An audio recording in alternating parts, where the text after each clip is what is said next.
welcome to MT Guitar and to Pink Floyd Friday. Today we're going to be doing an acoustic version of Money. I'm going to be breaking down this song and how to play it with an acoustic guitar and talking a little bit about the layers of the song. We're going to be doing the guitar solos in the future. This song really propelled Pink Floyd. Dark Side of the Moon, of course, was a game changer for Floyd, but this song in particular really propelled them and ironically made them a lot of money. It was just kind of shocking to the band though. They didn't think of this as a single necessarily or as a hit. Their lives changed instantly. Also their live shows changed. They were, used to these long instrumental numbers where the audience would be, totally zoned in on it, and this started to change after the release of this album, where fans would be yelling out requests during their instrumental numbers, and it changed the dynamic of everything. And so here we have a 7/4 groove, one of the most famous riffs, definitely of Pink Floyd, but just in rock in general, right? And this is in 7/4, so 1, 2, 3, 4, 5, 6, 7, right? Now the bass and guitar are doubling that, so you can just play the entire song doing this, right, for that B minor part. Of course, we know there's some other guitar parts going on, so there's a really thick tremolo sound going on, just outlining the chord, right? So, and that's true for the F sharp minor and the E minor, okay? So there's your 1 chord, your 5 chord, your 4 chord. And that's really all we have for the chords. Now, we also have a rhythmic stab kind of part. It's like boom, 2, 3, 4, 5, 6, 7, 1, 2, 3, 4, 5, 6, 7, 1, 2, 3, 4, 5, 6, right? So you can combine that, which I find to be kind of fun, especially if you're just looking for a little more texture besides just the riff. You can go,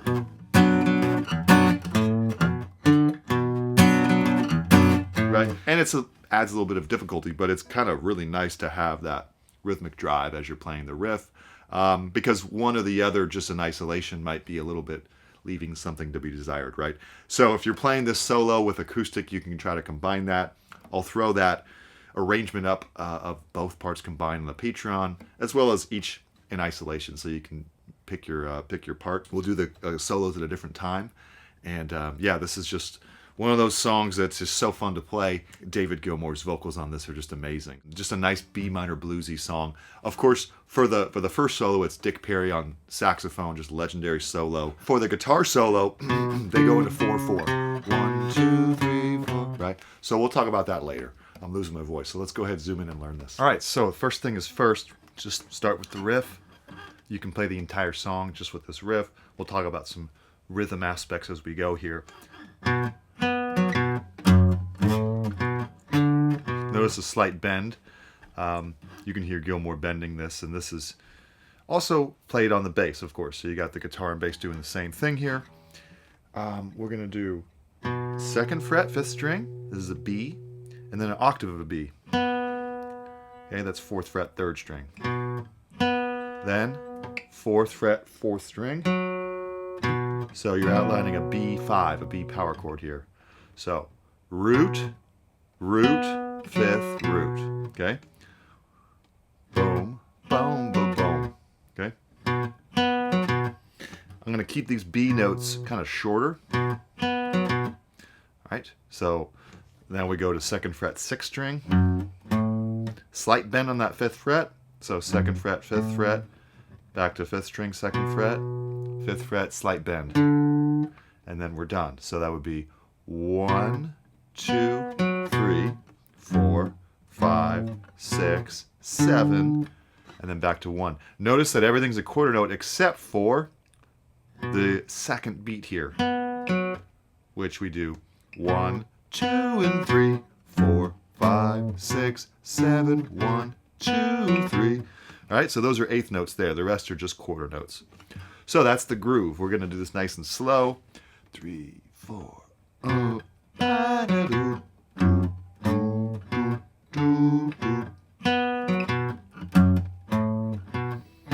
Right? Okay, a little bit quicker. 5, 6, 7. Now, I'm going to add a little bit of rhythmic flurry with actually muted notes. Right? Just to sort of add a little bit of texture here.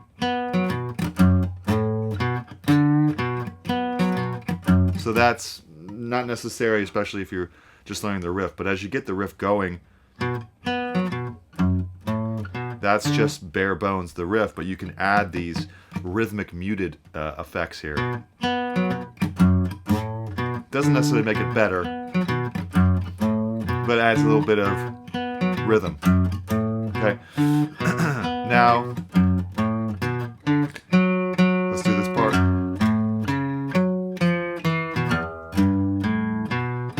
So that's a little tricky, right? So now we're going to go F sharp minor here, and it's going to be just an F sharp 5 again, right? 2, 4, 4 is the chord basically that you're holding. So you're going to go 4th fret, 4th string, 1, 2, third beat. We do the same move where we do 8th notes going down. So twice, then the third time we go 4th fret, 5th string down to 2nd fret, 6th string.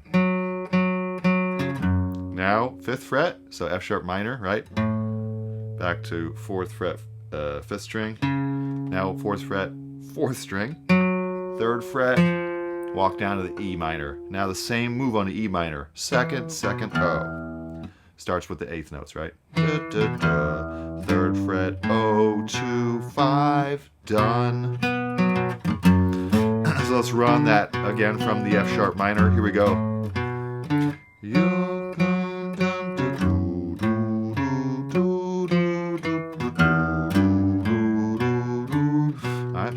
That's the basic riff.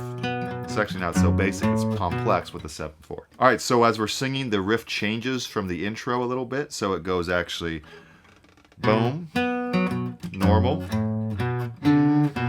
Second phrase, I'm all 5, 2, 2, 5, 2, 5, 2, back to normal. Let's do that again. Money, all normal.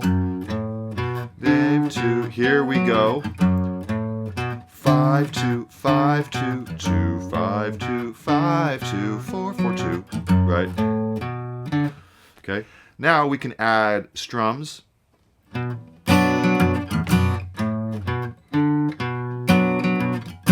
That's on the 1, 2, 3, 4. So on the 2nd and 4th beat, 1, 2, 3. Now I'm going to still continue with the riff, so it adds some difficulty. You don't need to do this necessarily. I found it easier to sing without this, but I'm sure if I play this for a bit longer, be comfortable enough to sing without thinking about it too much. So I like it, but not by any means necessary. Strum, strum. So I'm strumming with that, basically a B minor over F sharp, right there on that 4th beat. Then everything's normal. Okay, now here, I'm going to do the shimmer effect on the F sharp minor, and I'm going to strum again on the 2nd beat, and the 4th beat, so that sounds like this. 1, 2, 3, 4. Same thing. Okay, so let's do that from the F sharp minor.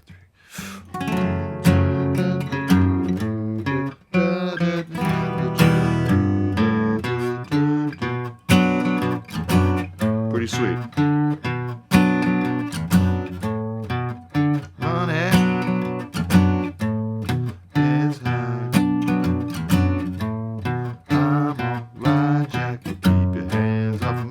Alright, for the sax solo, it's just the riff. Alright. For a while, I think it's 8 times. I'll have it tabbed out on the Patreon as far as the form. Imagine this is the 8th time. E minor. So we do O, 2, 2, O, 2, 5, 2, 2, O, 2, 2, O, 2, 5.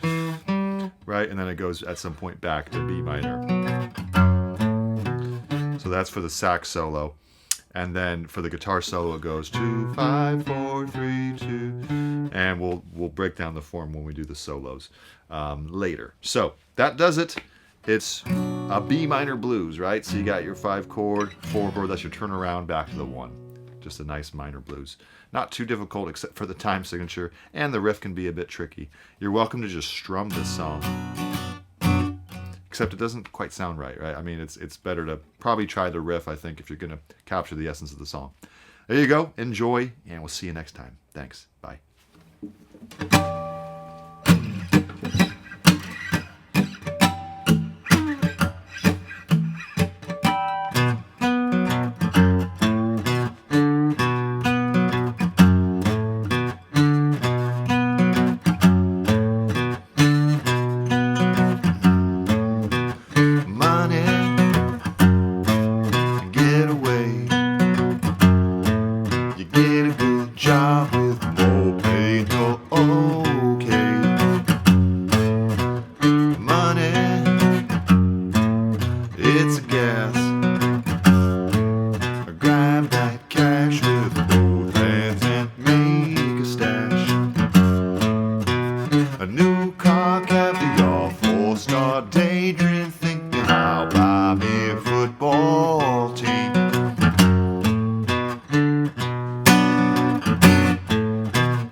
It's a hit,